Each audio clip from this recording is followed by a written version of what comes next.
overall theme of MockMUN 2019 is guaranteeing the security of humanity. And when we chose this theme, we wanted to find something that was not only relevant to a real international conference at a sort of with a global scope, but also that the participants, that the students could see the point in and could really grasp the scope and the reach of. So MockMUN functions almost in the same way as the real Fairmont conference.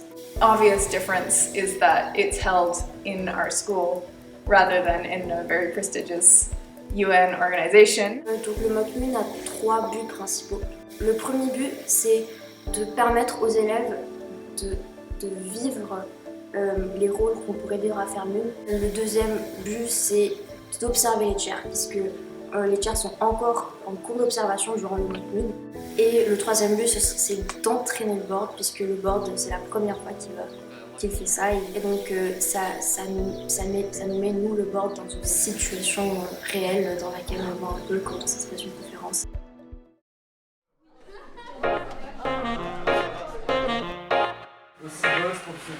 Alors donc le rôle de chair, c'est un rôle quand même assez important au sein de la conférence.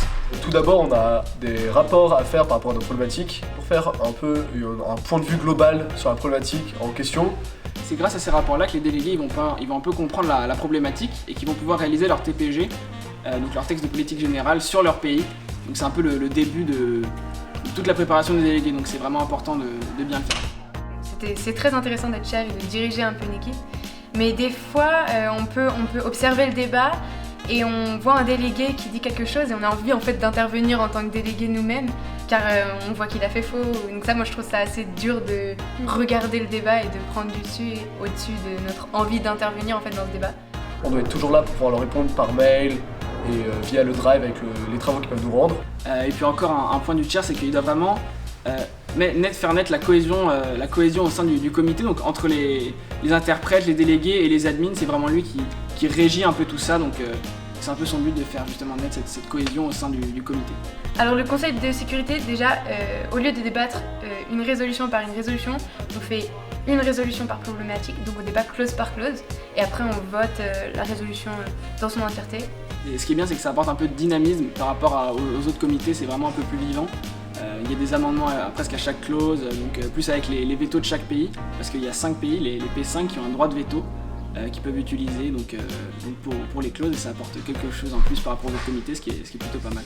Le P5 justement a un droit, donc c'est un droit de réunion. Les P5 peuvent se réunir à l'extérieur pendant un petit moment pour se concerter.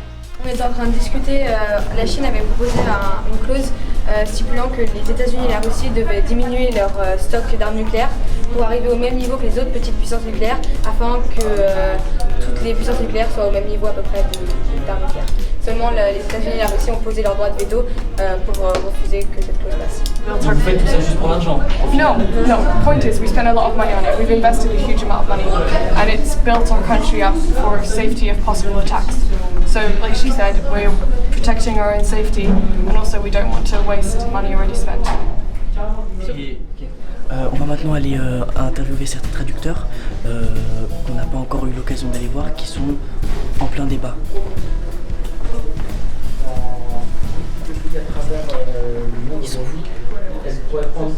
So what's your job in your committee? So basically before the debate we translated the reports and the resolution.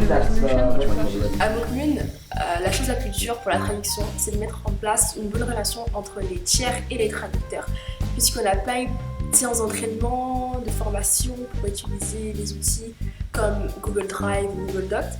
Et aussi, vu qu'on est dans l'enceinte du lycée pour MockMUN, on n'a pas de connexion et traduire sans internet c'est compliqué pour s'adapter dans des partages de connexion ou trouver une salle informatique disponible.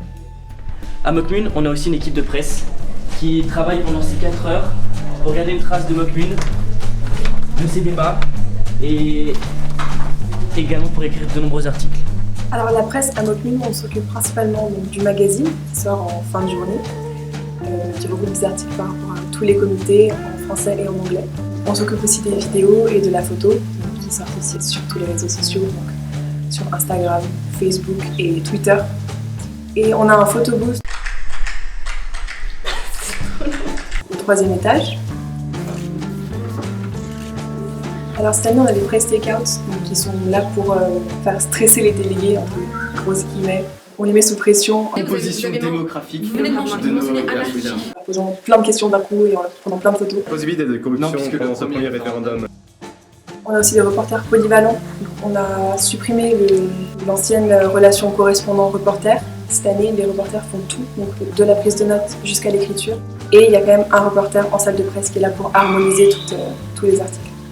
La presse, mais elle a pour but d'ouvrir notre conférence au monde entier. C'est un peu l'image de Fermi. And the function of this conference is for the students to be able to try out the different roles that they might be able to have in the real conference in January, so that they can make an informed choice about what role they will want to do at the next conference.